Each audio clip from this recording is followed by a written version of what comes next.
everybody. Steve here again, rmtalk.com. This is an Alderman candidate forum, and today I have Dave Whitney, the first ward Alderman candidate, and it's a pleasure to have you on, Dave. Thank you, Steve. I appreciate the opportunity, and thank you to you and Rolling Meadows Talk for that. Absolutely. Yeah, I wanted to give you an opportunity to voice your opinions and make your case in a long form where we were just talking before the camera started.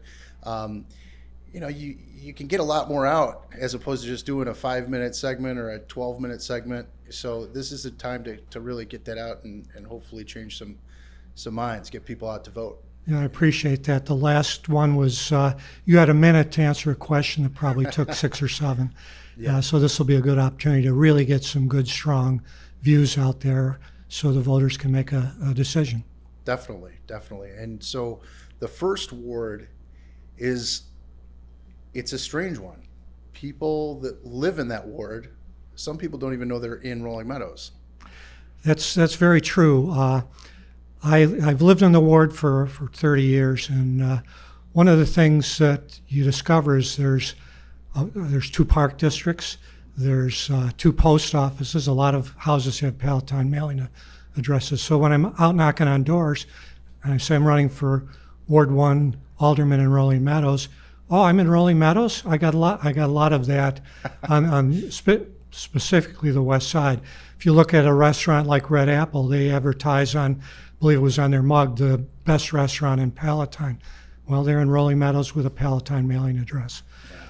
So we've tried in the past to get more involved. I'm very involved. I've lived on both sides of town, so I know what it's like to live on the east side and the west side. Right. And I think I brought some of that. I've worked on bringing community events out there and doing some things that I hope will get people more interested in Rolling Meadows and Palatine. The couple examples, the parade we've done the last 2 years. I've been staging the parade in Rolling Meadows for 20 years on the 4th of July. And the last 2 years we got the Oscar Mayer Wienermobile, which was a big draw. And last year we pulled off a coup and got the Clydesdales out there, which was even bigger. So hopefully that drew some of those people into the Rolling Meadows activities that way. Yeah, and that's a big. You brought it up first thing, the activities. Yeah. It's important. It's especially with business. This is a big thing.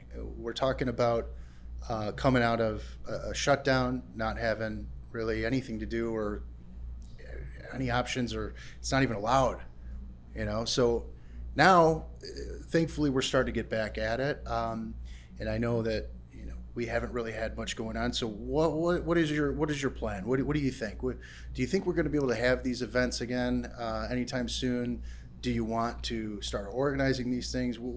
If you put your ear to the ground, what do you hear?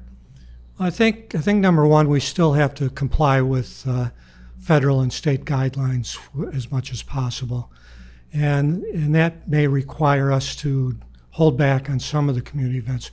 We've already canceled a few.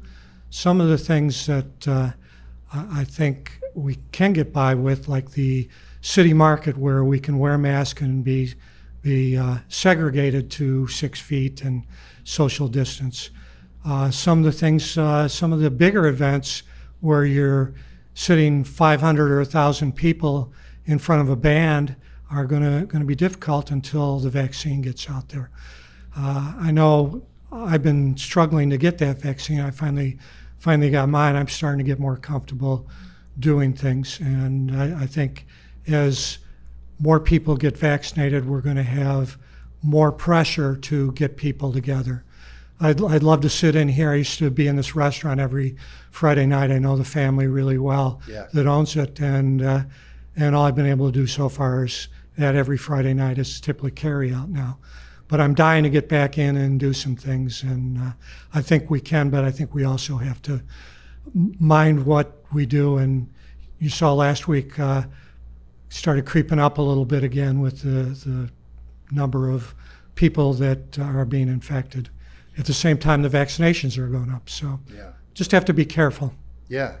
It's it's a fine line. You gotta walk a tightrope to get things done, keep things afloat, and also keep people safe. So I definitely I know it's a difficult thing to organize events, but running the government and all that, and it's I don't envy you, So we'll definitely see how that goes. But as far as the business thing goes, as far as getting people back.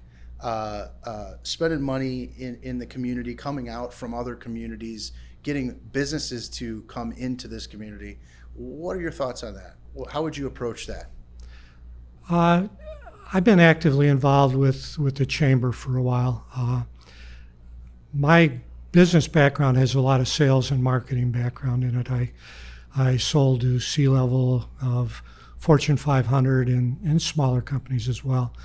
But you've got to be proactive in doing that. You've got to be out there, and you know this from your business. You've got to be out there talking to people. You've got to be marketing. You've got to use your social media.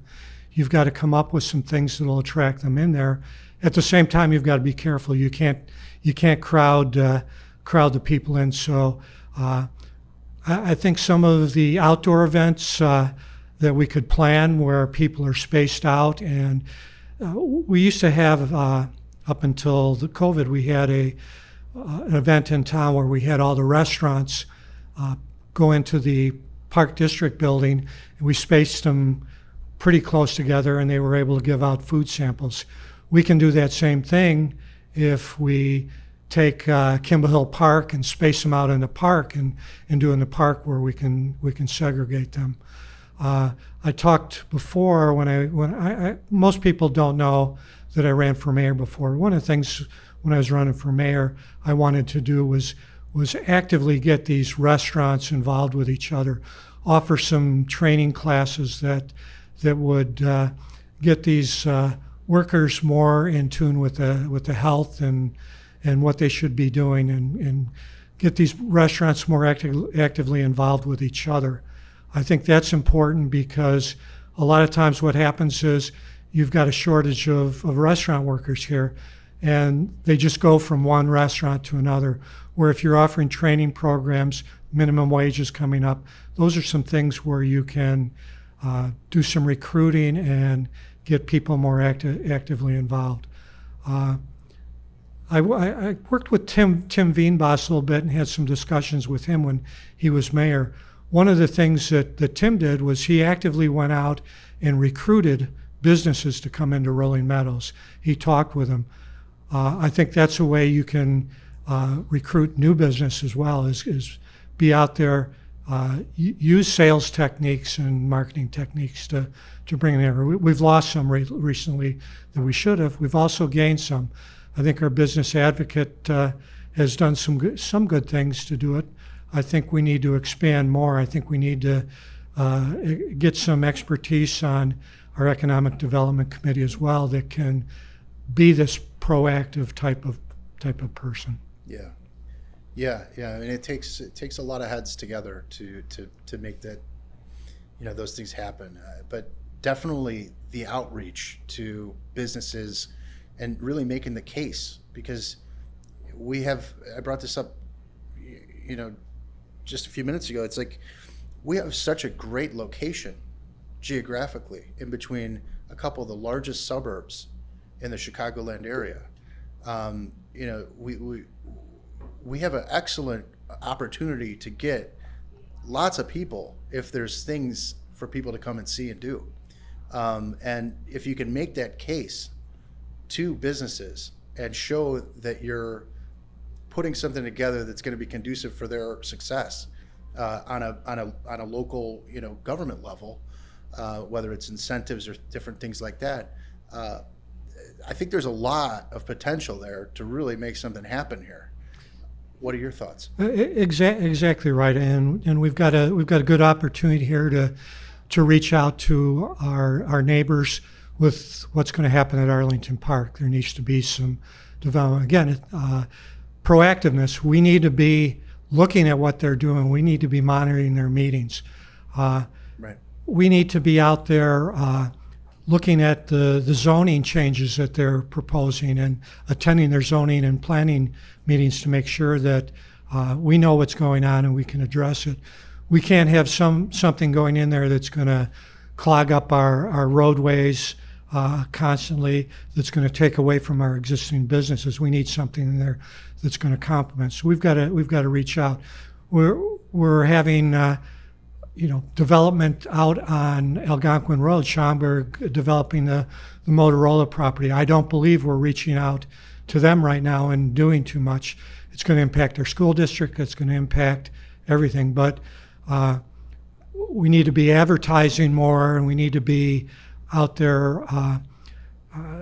We had an opportunity with some signs out there on Route 53 that could generate some interest in what's going on. And at times we've gotten community event signs out there on that to make people aware. So there's a lot of things that we can do proactively to make other towns aware. Just driving through town and everything. Yeah. I'm interested in seeing some of these things come to fruition. It's Likewise. It's definitely there's a big opportunity right now coming out of what we just experienced. Hopefully, all the way sooner than later. But people are looking for change. They're looking for different things that we have an opportunity to make things better, or we just leave it alone and let it just be terrible. So we need proactive leaders that are speaking with the residents and figuring out what they want. And I love the idea of communicating with the other towns, because since we are wedged in between these other towns, that affects us so much. And it's very unfortunate that people look at Rolling Meadows as the place you drive through to get to Schaumburg, right? Yes, that's true. So, or the town you drive through to get to Arlington Park. Exactly. There's Rolling Meadows history goes back a long way, and part of the problem is that Rolling Meadows for years wanted to be kept kind of isolated. We had an opportunity to own the land within the city for Arlington Park, and we passed on it. We gave it up. We've had opportunities in the past to take on some things. We turned down a Walmart in downtown Rolling Meadows, a small Walmart, and we've turned down some other things. So you mentioned change. There is some change that are needed in some way of thinking. We've got some of that going on now. I think I can be some of that change. Some people look at me as I've been involved with the city for a long time and I don't bring new ideas. Well, I've never been on I've been on a board, the Zoning and Planning Commission for 20 years, and I've got some opinions out there, but I've never had a chance to really set policy and come up with ideas that can really change the city, other than zoning and planning and community events and things like that. In my involvement in community events and all those other commissions, I've helped rewrite the ground rules for those, and we've made changes.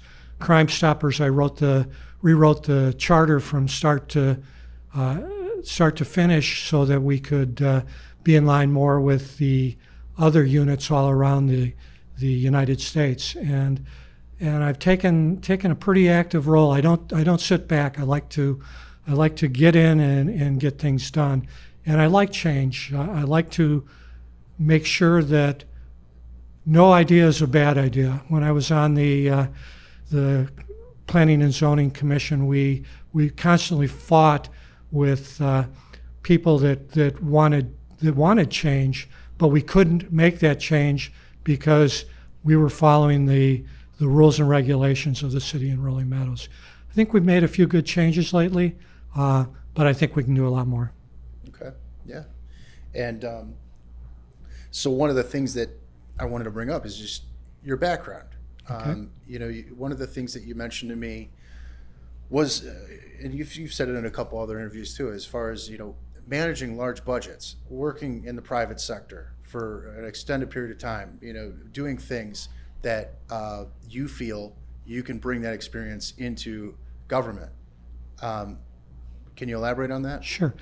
First of all, I'm retired. My last job was with a company most people know, U.S. Cellular, and I was in charge of managing a $300 million budget tracking 28,000 circuits that connected all their cell towers in the entire network. So I was brought in there, the last 6 years I spent there, I was brought in there to manage that budget, manage a team of people that was in charge of that. It was tough coming in there because I had a team of 8 people. 3 of them wanted the job, and I had to deal with that. So once I got past that, we ended up focusing on cutting the budget, on getting things done. By the time I left there, retired from there, we had cut the budget from $300 million down to $200 million, and we recovered $50 million in credits from vendors that were overcharging us, which is pretty common in telecom. How do we do that? We did things the right way. We inventoried everything. We made sure everything that we needed was in use. We renegotiated contracts, and we did everything we could to bring that down. We were awarded the highest award that U.S. Cellular offers within their company because of the projects that we did, and we created it. So that, I think, and prior to that, I spent 18 years doing telecom consulting, doing exactly that with Fortune 500, Fortune 100, a lot of healthcare organizations. So going in, analyzing, making sure that what's necessary is necessary, getting rid of the fluff, and making sure everything is that's being used and paid for is necessary. Yeah, and that ties directly to budget, and That's correct. One of the biggest things that you really wanted to mention.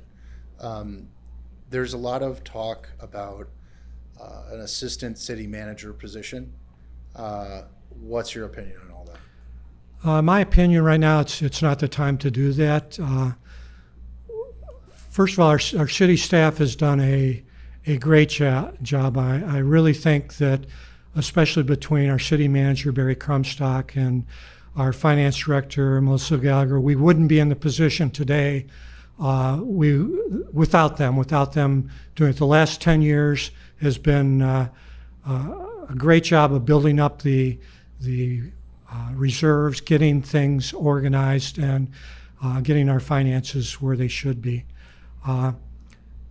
When we had an issue, when Barry was out for an extended period last year, Melissa stepped in and did an excellent job.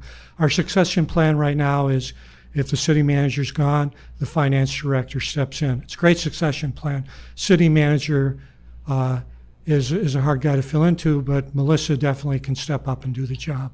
So there is a succession plan in place. To add 150,000, give or take, per year when our budget is short, we're about $3 million shortfall in revenue right now. Is just not the right time. If we look at it and there's more justification for it at a later date, I'd be more than willing to entertain it. But the timing right now is just off. It's just hard to justify that addition when we've just proved that we could handle that situation. So, to play, there's obviously opinions on both sides, Right. And everybody kind of has their case to make. So what I hear is that it would be some sort of reallocation of an existing budget that's already approved. Maybe I'm saying that wrong, but that's what people, I guess, are saying. Can you touch on that? My understanding from it, it's in a category in the current budget called it's called Manager's Fund or something like that, and the money is in there. It's in the budget right now, but it's something we don't need to use. So if we're looking at ways to cut money, would I rather spend $150,000 on the poor conditions of our road, or $150,000 on a new assistant city manager? I'd rather spend it on roads. Okay. And one of the other things is, when I hear feedback from business owners, I know your opinion that the business advocate has been, a good position and has been successful, and I don't have enough information dealing with her one-on-one. But what I can say is, my understanding when I deal with business owners, when I talk to them, there is a disconnect. There's a feeling of not having their voices heard, their concerns being addressed, I guess, sufficiently or to their liking, which everybody has an opinion, so I can't say 100%, it's just what I hear. So the thought process that I am getting from people is that an assistant city manager would, I guess, in some way replace that role and allow somebody at a higher level to really focus on that recruiting of businesses, going out and doing that sales pitch from a position of authority. And that was the thought, I guess, that was put into play when they proposed that. Again, that would be an ideal situation if we could afford it. Again, I'm open to that. I think right now is not the time. The business advocate has her role. Whether she's done it to the level that I think it should be done, I don't have as much oversight to that as somebody on the city council would have right now. I think there's a lot more, as I mentioned before, that position could do. I think it could be a lot more proactive. When I read the city reports every week, I'm seeing a lot of the same things over and over again. So I would look for that position to be much more proactive. Is it?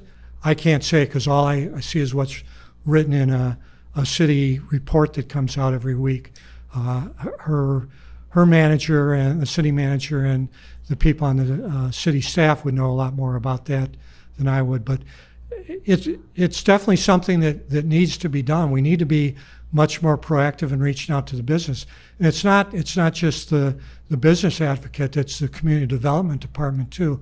For years we've had issues with people on with permits and getting things done from a building perspective. And when I ran for mayor last time, that was one of my top points, is get in there and get things done. We've got to be more business friendly, not only on the business advocate side, but on that side. There's horror stories I've heard about getting things done. Me too.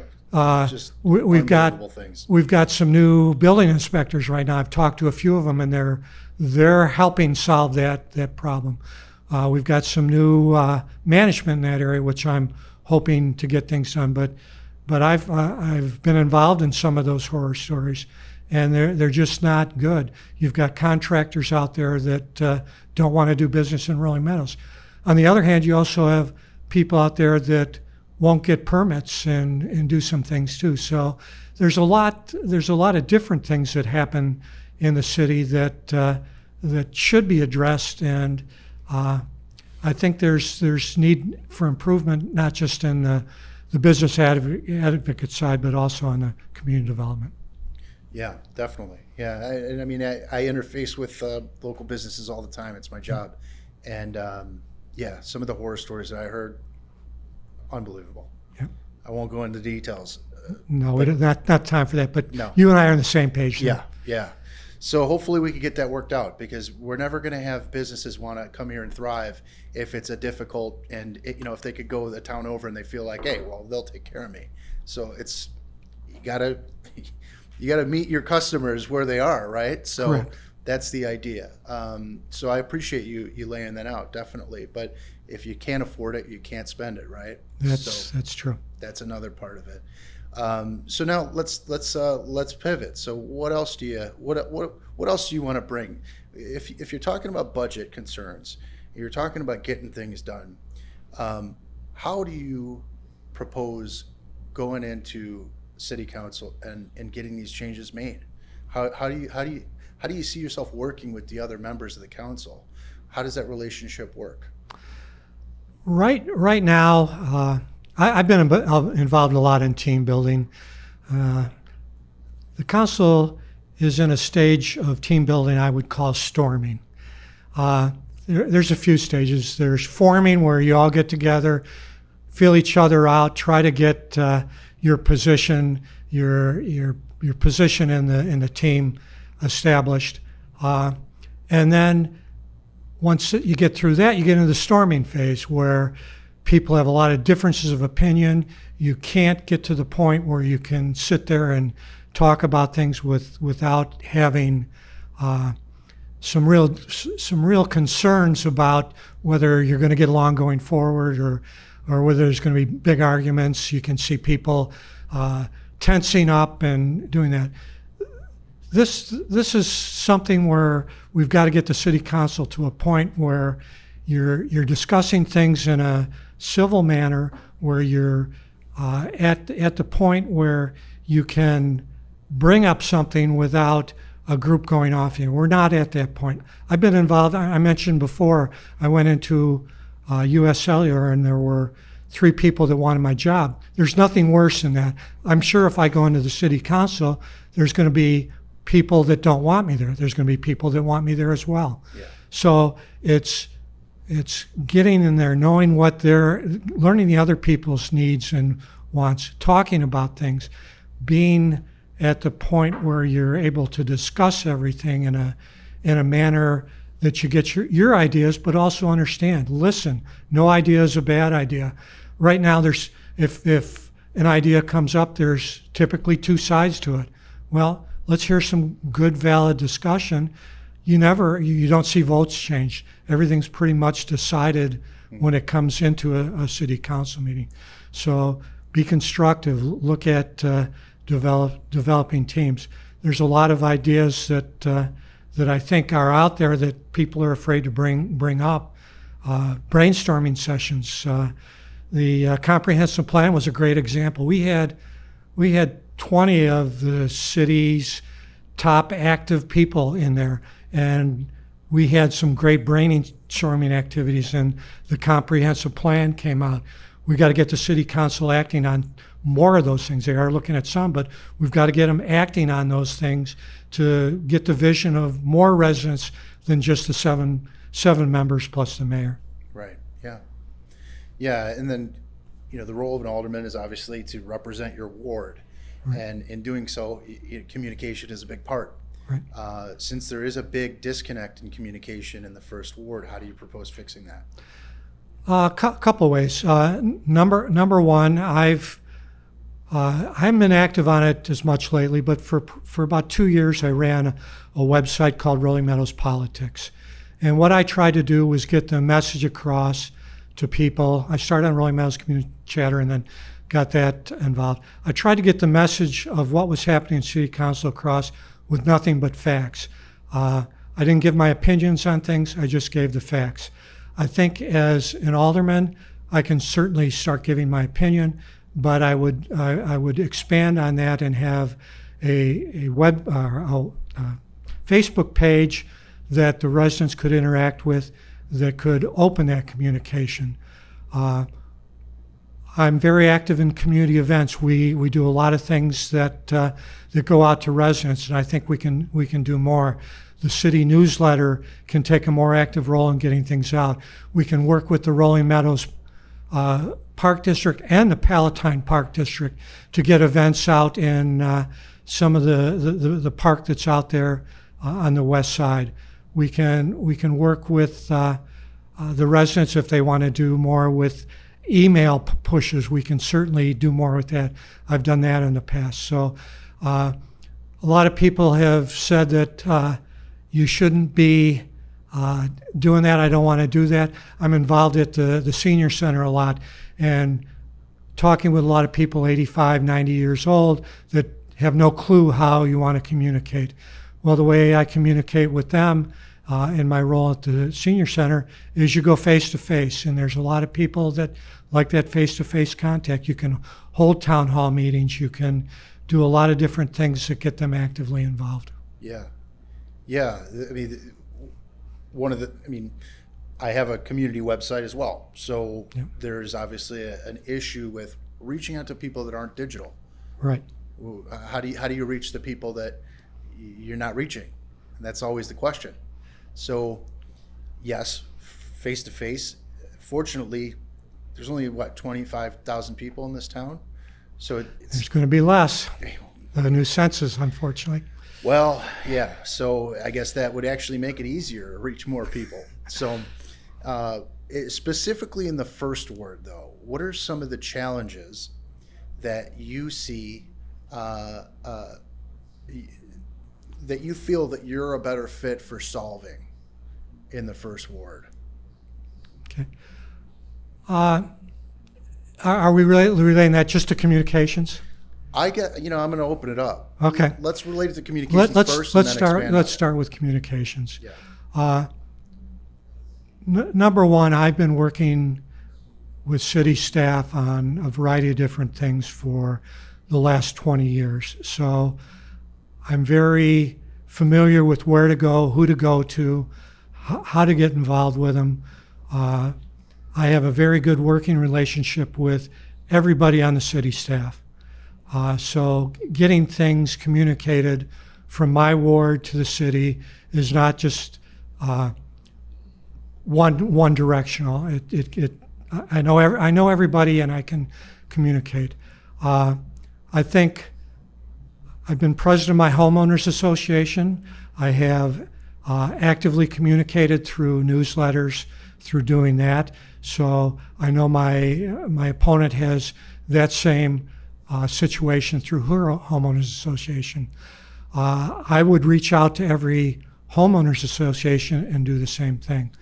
But I've also, as she probably has, I've knocked on every door in the ward. I've gotten mixed feedback on what's happening, but I intend to keep doing that. You can't ignore the people in your ward, and if people want to communicate, they're going to communicate. Unfortunately, most people want to sit back and they won't answer their doors. They won't do anything. But I really think my big advantage over my opponent on that is just the fact that I've been doing it for 20 years. I really know about how to get things done.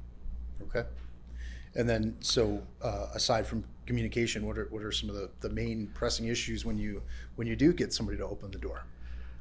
First of all, I hate ring doorbells because people won't answer that, and it's unfortunate because if people really would stop and listen, this election has a big impact on what their tax bill is going to be.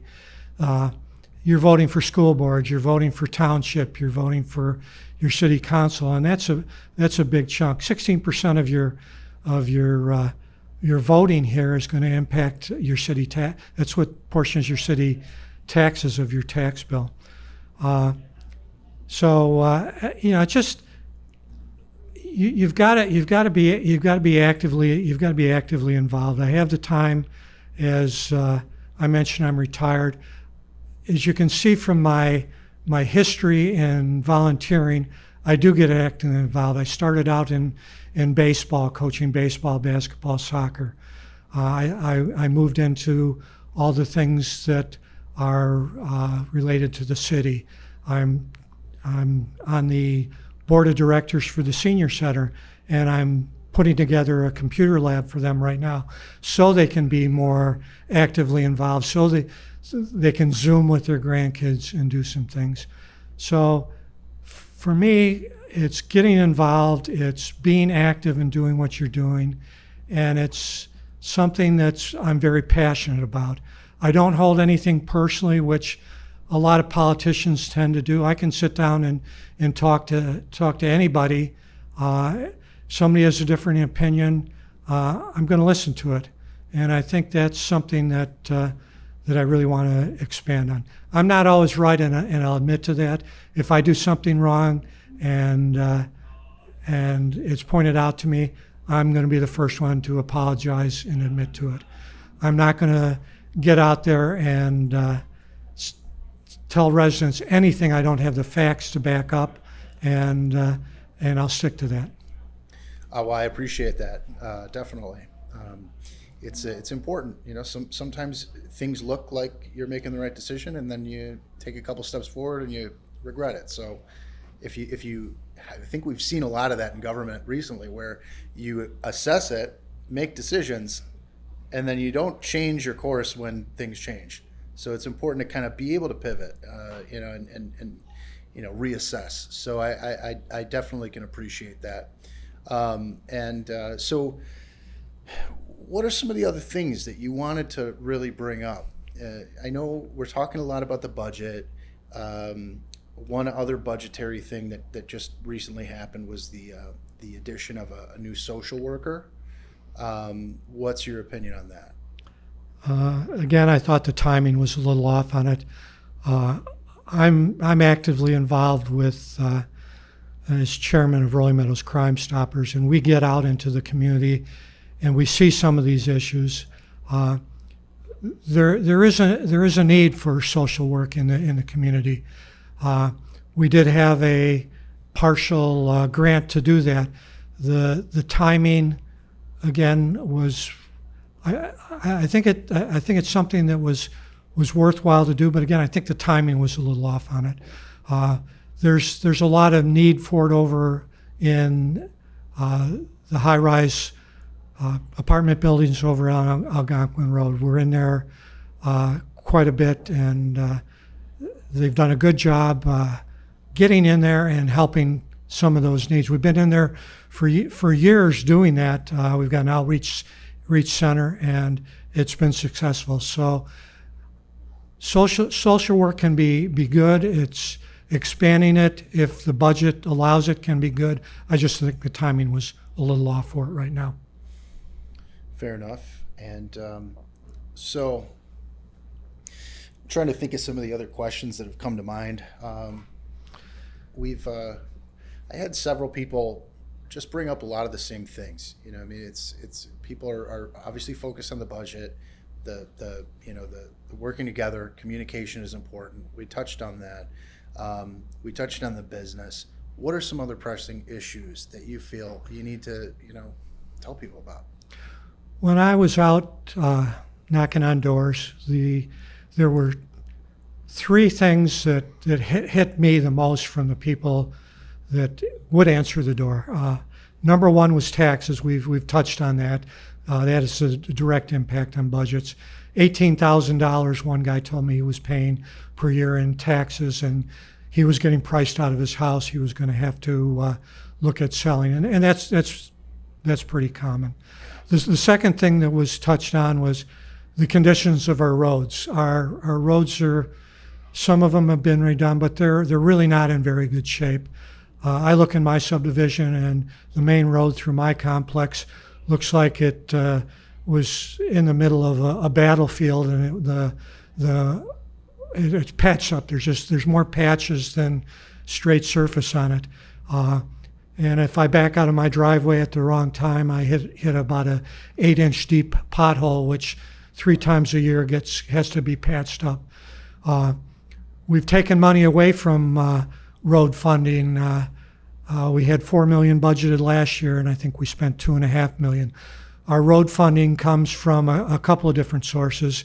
We had complaints about the gas tax over the last couple of years. That gas tax is added $100,000 to fixing up our roads instead of what we had before, and the expense has been more evened out instead of people not buying vehicle stickers. We're also getting a grant to do that, but when budget gets tight, the money goes away from the roads and into other things. It also went away from our building fund. We found out before that when we don't have money to spend on the building funds, we had a fire station that needed to be replaced because it went so downhill. We've got a public works building over on Central that's got that same issue where we either have to spend a lot of money on it or get rid of it. So our roads and our buildings need to be kept up with. The third thing that came up was a lot of residents that are close to Meacham. They don't want the road widened at all, and that was a key thing in their area. We don't want the responsibility as a city to take that road over and manage it. It's going to be resurfaced now, but there's a big push to widen that road, and all that will do is bring more traffic to Euclid and then route the traffic right out Euclid, because they're not going north of Euclid. They're going. They're just going to avoid some of the congestion on some of the other roads that don't go through Rolling Meadows. So those were the the key issues I wanted to really touch on. Some of the other issues, just off the top of my head, there's a big discussion on diversity. I'm more than in favor of a diverse council. Some of that council diversity has to be not only race, it also has to be gender, and it also has to be age too. We can't. We have to look at every single group of people and make sure they're represented. We're not a very diverse council right now as far as race, and we should be a little more diverse. But you've got to look at what our makeup is, and although I think we've tried to get that into play. Our diversity right now is more male-female related, and that's what everybody's been touching on in these diversity talks. But we can reach out. We can make it a much more diverse council if we can get more and more people involved in our commissions that are diverse as well. The commission should be a building block for our city council.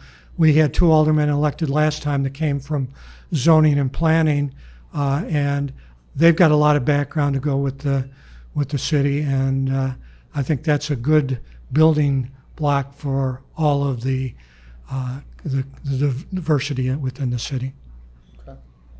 Yeah, points that some things that I've heard, some things that I haven't. So it's great to add to that list of things. And so if you win, what is the first thing that you're going to tackle for Ward 1? The first thing I want to tackle is trying to make sure that we can. It's going to be a new council. There's going to be new people in there. First thing we've got to work on is make sure we all are on the same page. Make sure everybody gets educated with what's going on. You can't do something new until you know what's going on and how you're addressing the things that are going on. So it's going to be an education process to make sure that the new people that are elected, and there's going to be a bunch of new people. Even my opponent, who's on city council right now, hasn't been on a long time. So if you look at that, there's with the new people that are that could potentially be on there. It's that education process. The next thing you need to tackle is we're going to start talking about the next city budget. The process has started already, so we've got to be looking at what we can do to start positioning ourselves for that. We've got to look at what's happening more in the financial situation now in doing that. At the same time, there's things I can be doing outside of city council to improve that communication within the ward, to see what my constituents would want. And it's something that we really, it's going to take some time to do. If anybody thinks they can walk in new to city council and seamlessly integrate with a group of 7 people, whether they're the 7 most friendliest people in the world, you're still integrating with new people, and it's going to be difficult. Until that gets squared away, then nothing else is really going to get done to the point where it needs to get done. Definitely, yeah. It takes time. I mean, I feel like politics brings the worst out in people a lot of times, unfortunately. And I always say, I mean, the local politics are the most important ones, and unfortunately for people here, 90% of people, I don't know the exact percent, but it's a guess. They don't even care about local politics. They only think of the federal stuff, or the state stuff. So why did you decide to get into politics? That's a great question. My wife asked me the same question constantly. First of all, people need to understand this isn't easy. Going out and knocking on doors and listening to people with differences of opinion and doing all that. I counted the steps I took when I was out knocking on doors and converted it to miles. So far, I've walked 45 miles knocking on doors. That's difficult. But to get back to your point here, I love the city of Rolling Meadows. I think you've seen from my background, I've been actively involved with it. I hate politics. It's something that you see in city government, but it doesn't need to be there. And when I ran for mayor, that was one of the things on the platform. Take politics out of city government. Make the people that are accountable to you as a resident, make sure they don't have ulterior motives. Make sure they're working for you. Make sure you can walk up and talk to them. Make sure if you've got a different opinion, you can get it across, and they'll explain their views to you. But I love the city of Rolling Meadows. I love the people in Rolling Meadows. 42 years, my kids were raised here. I love coaching baseball and basketball and soccer, and I got it when that was over. It was a big loss in my life. So I've been doing the same thing, dealing and interacting with people in the city, and everything I've been doing since then. So that's it. And if you add in my business background, I think I bring something to the council that is, I won't call it a weakness, but it's not something that a lot of people on the city council have right now. I think I can add to the expertise that's already there and do some things that will help make the city council more productive. Yeah, it's funny. We're actually sitting at Rep's place, and you brought up that you coached, and he was actually on what was it, a baseball team when he was a kid? I never coached Mike, but his mother and I were on the baseball board together. Okay, so right. For quite a few years. So we've known each other for years, and this was just fantastic. Mike's done a great job here, getting involved with the community. I've helped him where I could, and we're happy that he's supporting the community and community events. He's great on the community events and getting out and doing those things. And I know Mike's actively involved with economic development, and he just brings back a lot to the city as well. So yeah, and it's Mike is a great example of small business, interfacing with government in an appropriate way. And I think that there's a lot of opportunities for other people. If we could bring those people in, there's so many good ideas. The private sector has the flexibility to create and not have to give all the reports and the bureaucracy and have to jump through all the hoops, so you can get things done a lot faster. And if you can get those people together and come up with ideas, then it'll save the government pushing papers around time. Right. So how can we improve that? How can we make that happen? Well, I mentioned before planning and zoning, my involvement there, and I mentioned the issues on the community development side with permits and things like that. Yeah. I recently had to apply for a permit, and I looked at her permit application, and this is the revised one, and it's still not where it needs to be. We need to make sure that what we're doing really requires a permit. We need to make sure our inspectors go out there and they are being a little more proactive in helping deal with some of that. So one of the complaints I heard was I had to change things 2 or 3 times. I get an inspection, they come back, something that was done the time before wouldn't pass inspection this time. So we've got to make sure that, and we do have a lot of new inspectors that I think are learning that. We've got to make sure our inspectors are trained to the point where they're helping people and they're out there proactively making sure the businesses are getting their business up as timely as possible. 3 or 4 months to wait for permits and getting things done in the city to get your business going is not the right message we need to send to businesses. It's a deal breaker for people. It is, and we can't be doing that. I've tried to attend a lot of the grand openings of these businesses, and I've asked people about it, and I've gotten all their horror stories, and I think it's important that we get people I think it's important we make the businesses know up front that if they're having an issue, right away that they bring it up to their alderman, bring it up to, they escalate to the city manager, they escalate to any other source that they know within the city. But again, it's some of the burden needs to definitely go on the city staff to make sure that they're making sure that the people are educated. Maybe it's a educational brochure for all new businesses. A welcome. We used to have a welcome wagon for residents in Rolling Meadows. I remember getting one when I moved in. Maybe it's a welcome packet when they first look at buying things. The Chamber of Commerce is active in a lot. I would certainly be willing to work with the Chamber of Commerce to put something like that together where they know a business knows when they're coming into Rolling Meadows what they need to do to be successful in the town. Yeah, and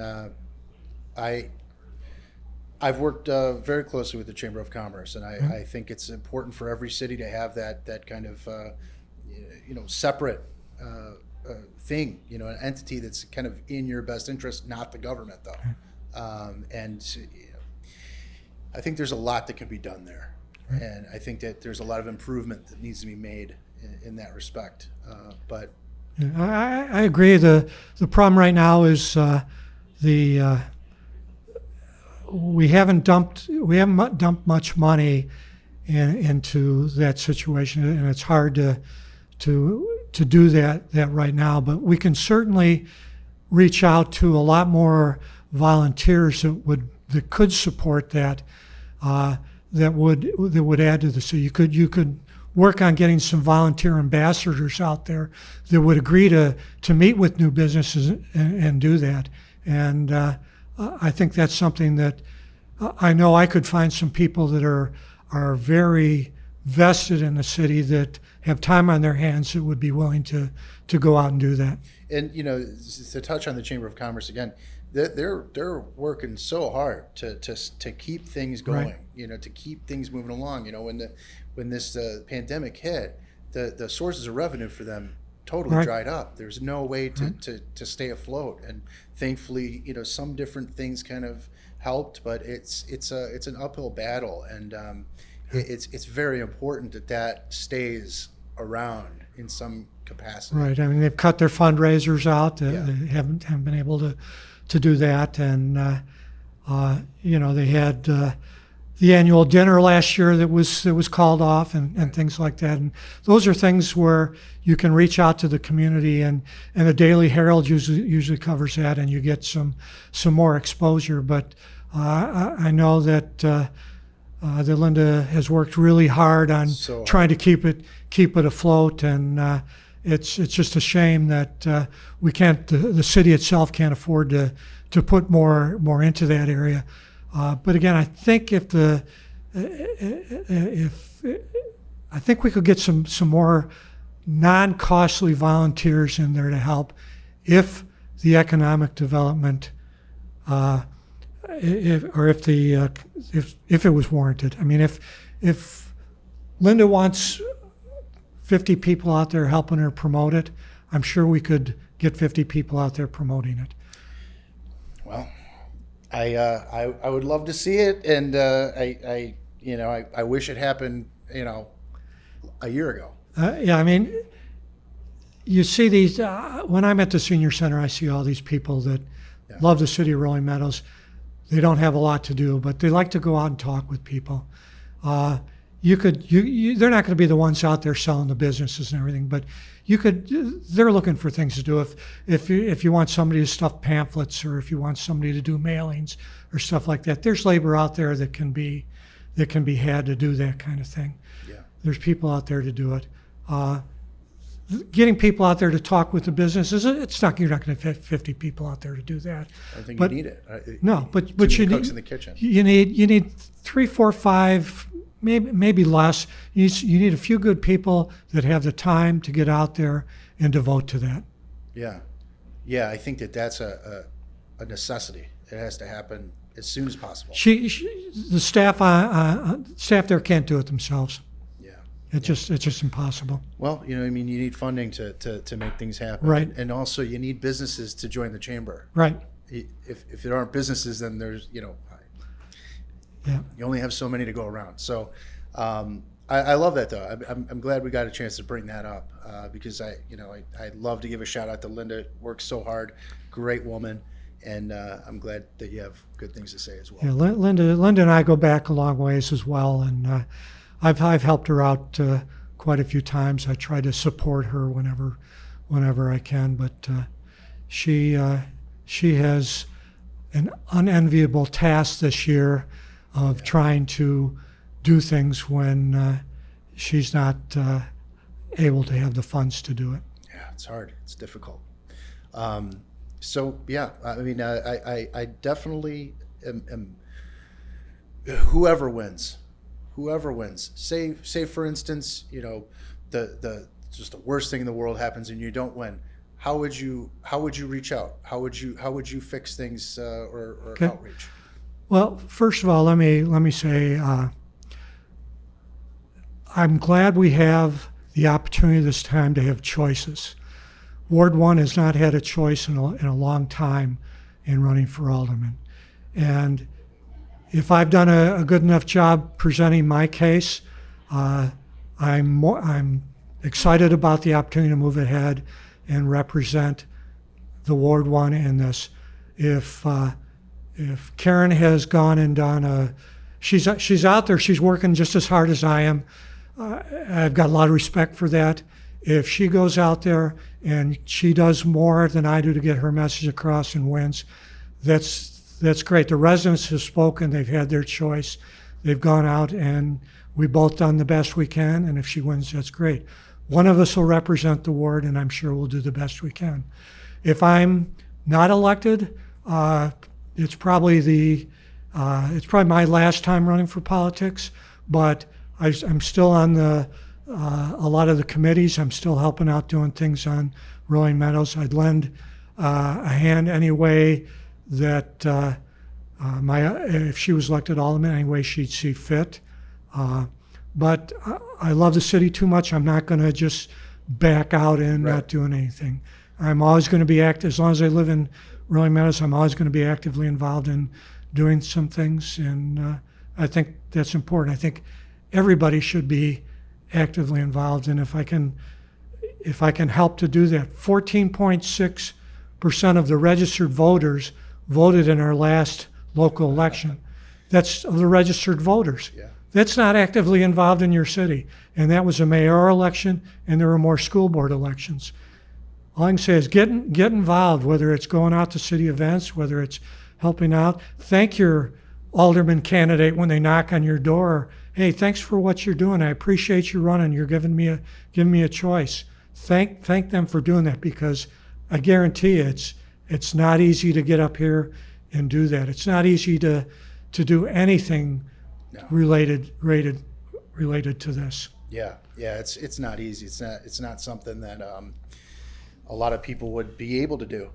Right. You know, I mean, just the pressure of it, dealing with it, and walking 45 miles is pretty tough too. So, I love that though, and you know, I think that overall, it's just so important to know who your representatives are, know who to reach out to, because if you have a problem and you don't know who to tell about it, it's not going to get fixed. You know, and so that communication issue is so important. So we're talking. Early voting is already in play. Correct. And April 6th is the official election day. You've already done it to a pretty good extent, but make your pitch. If you want to even look into the camera and talk directly to Ward 1 and tell them, I'm the best fit for this role because this is your time to shine. Okay. I touch on both candidates who've worked hard, and we each have our messages. And my message is, I've listened to the residents. I've focused on what I think their concerns are. Their concerns are taxes completely going up every single chance that every government body gets, they're looking at raising taxes. And people are moving out of Rolling Meadows because they can't afford the taxes. So my background in finance, my background with the city, I think I can come in there immediately and contribute to that. I know how to get things done within the city. I'm on a first name basis with almost every member of the city staff. I've been actively involved. People will walk up to me at community events and they'll know me. They know I've been very active in the community, and I think I'm a person that will listen to people. I think I've proven on committees and in my work history that I can go in and help get things under control, bring a baseline to things, and make sure that that people are looking at what's in the best interest of the people that they support. But again, I think my big strength is I really know the city. I've got a very strong passion. If you haven't seen that in my talking in this particular interview, I think it stood out that my passion is for making sure that Rolling Meadows is the best place to live. My ward is supported in every fashion that can be supported, and that I'm doing the best for everybody in the city of Rolling Meadows. Yeah. Well, I can definitely say, I mean, I've heard some new things. Anybody that says that you're not bringing change, it's not true. So hopefully, I wish you luck, and Thank you. Definitely I'm happy to give all the candidates a platform, because it's important for the voters to decide.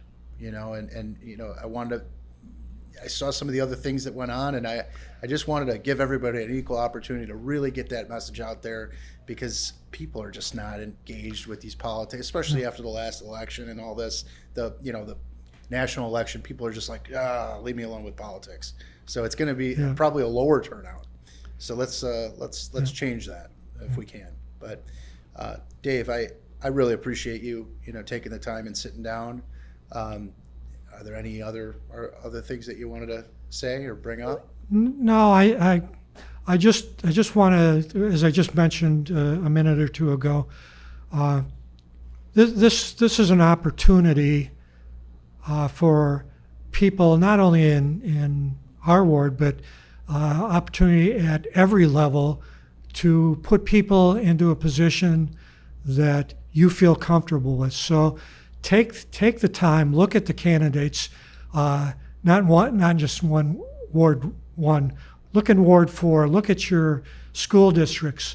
Look at your county, or your township, and look at those people and who's going to make the best decisions for you.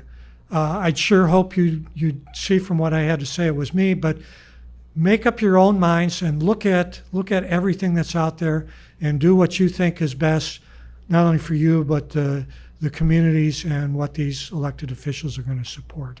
So, Steve, I really appreciate the opportunity today. I know this is a lot of time for you. You're devoting a lot of time in this today. So Pleasure. Thanks for letting us get our message out there. And again, I really appreciate it. Absolutely. Again, everybody, Dave Whitney, First Ward Alderman candidate. Get out and vote if you haven't already.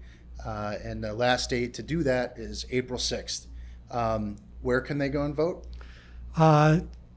Right now, the early voting is at the courthouse. Everybody else should be looking at their forms that came out for voting. It's probably a lot of the precincts were combined at Sandburg this year, but just to make sure, look at your voter information or go out to the Cook County website. Absolutely.